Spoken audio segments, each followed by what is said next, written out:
Well, what we've seen over the past 5 years is that we have had a lot of very different solutions that have been offered, in particular in Europe. All of them were subscribers based, so they have not been very successful.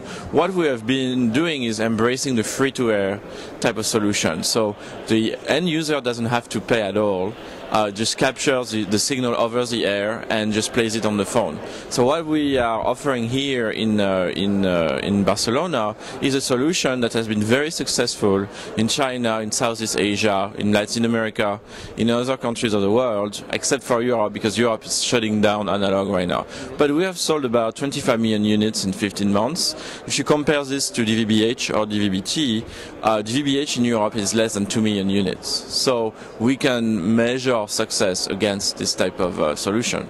So we are talking to all operators in different regions. For instance, we have a very good relationship in China with China Unicom, Latin America with Telcel and Telefonica.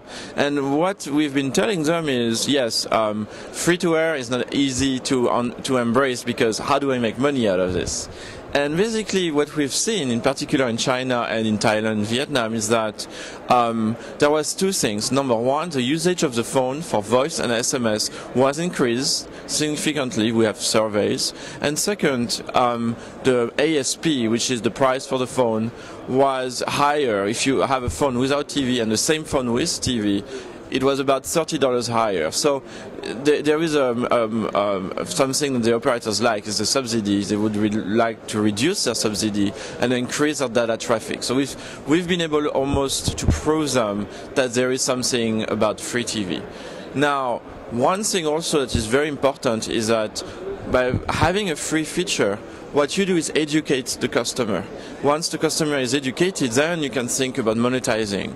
So what we think is that it's not analog free-to-air TV against digital TV. It's one and the other. One can foster the other, more or less.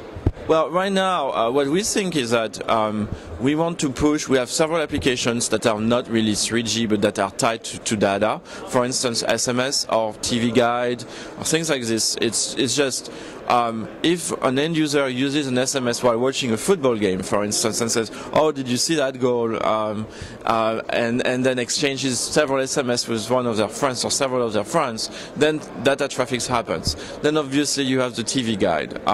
When is this program? When do I get it? You know, things like that.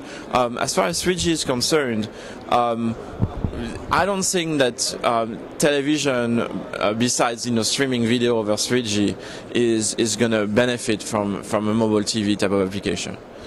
Well, for us, the consumption of the feature is about 200 milliwatts, which means that it's very, very little compared, for instance, to the display. The display is about 1,000 milliwatts.